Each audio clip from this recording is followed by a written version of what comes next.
ऋषि और गिलहरी की कहानी स्टार्ट करने से पहले अगर आप चैनल पर पहली बार आए हो तो सब्सक्राइब कर लेना, लाइक शेयर कर देना। चलो अब स्टार्ट करते हैं।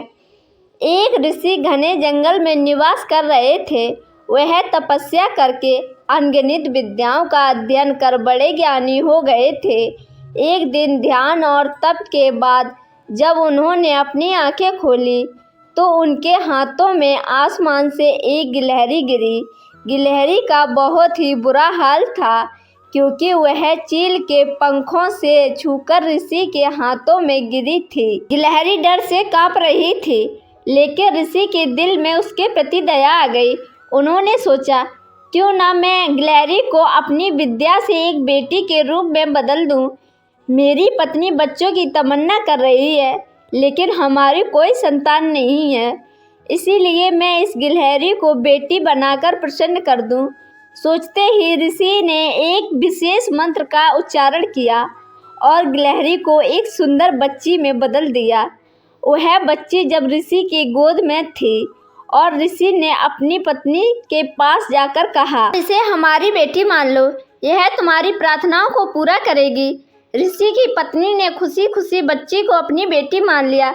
गिलहरी से बच्ची बनी लड़की को वेदना नाम दिया।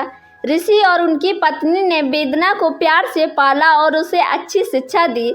दिन रात उसको प्यार बढ़ाया गया। कुछ सालों बाद वेदना बड़ी हो गई और माता पिता को उनके विवाह की चिंता होने लगी। ऋषि ने अपनी पत्नी से कहा, अब हमें इसकी शादी के लिए एक अच्छा वर ढूंढना होगा। ऋषि ने ध्यान से सोचा कि वेदना के लिए सही जीवन साथी कौन हो सकता है। तब उन्होंने सूरज देव को याद किया और उनका पूजन किया। सूरज देव ने ऋषि को आशीर्वाद दिया और प्रशंसा की कि वह तैयार हैं वेदना के लिए वर के रूप में उपस्थित होने के लिए। तब वेदना ने अपने पिता से कहा, पिताजी, मुझे उस वर के साथ जाने में दिक्कत होगी। पिताजी, यह बहुत गर्म है, मैं इसके पास नहीं जा पाऊंगी। ऋषि ने वेदना से कहा, कोई बात नहीं, हम दूसरा वर देख लेंगे। तभी सूरज देव ने कहा, हे मुनिवर, मुझसे श्रेष्ठ तो बादल हैं, आप उनसे बात कीजिए, वह मेरे प्रकाश को भी ढक देता है। ऋषि ने अब बादल को याद किया। बादल गरजते हुए ऋषि के पास पहुँचे। उन्होंने नमस्कार किया। इस बार ऋषि ने सीधे वेदना से पूछा, क्या तुम्हें ये वर पसंद है? वेदना ने जवाब दिया, पिताजी, मेरा रंग गोरा है और इसका काला, हमारी जोड़ी अच्छी नहीं लगेगी। तब बादल ने ऋषि से कहा, अब पवन देव को बुलाइए, वे मुझसे श्रेष्ठ हैं, उनमें मुझे हटाकर इधर से उधर ले जाने की ताकत है। ने पवन देव को स्मरण किया। पवन देव आते ही ऋषि ने अपनी बेटी से पूछा, क्या तुम्हें ये वर पसंद है? वेदना बोली, पिताजी, यह तो एक जगह ठहरते ही नहीं, इनके साथ मैं अपना घर कैसे बसा पाऊंगी? इस बार ऋषि ने पवन देव से पूछा, मुझे अपनी पुत्री के लिए वर की तलाश है, आप बताइए कि आपसे श्रेष्ठ कौन है? पवन देव ने जवाब दिया, ऋषवर, आप पर्वत को बुला सकते हैं, वह मेरा रास्ता रोक देते हैं, वह मुझसे श्रेष्ठ है। तुरंत ऋषि ने पर्वत को पुकारा। पर्वत को देखते ही वेदना बोली, ये तो पत्थर है, इसका दिल भी पत्थर होगा, इससे विवाह कैसे हो पाएगा पिताजी?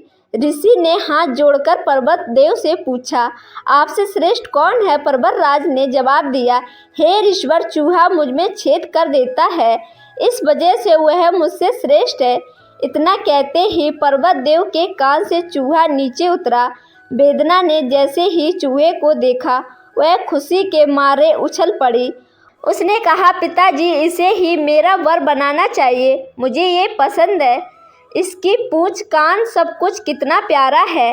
ऋषि ने सोचा, अरे मैंने तो एक गिलहरी को मंत्र विद्या से इंसान तो बना दिया, लेकिन उसका दिल अभी भी गिलहरी वाला ही है। ऋषि ने तुरंत वेदना को गिलहरी बनाया और उसका विवाह चूहे से करवा दिया। विवाह के बाद दोनों खुशी खुशी रहने लगे। इंसान चाहे बाहर से कितना भी बदल जाए, लेकिन उसका दिल वैसा ही रहता है।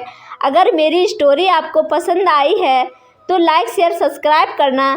मिलते हैं नेक्स्ट वीडियो में, तब तक के लिए धन्यवाद।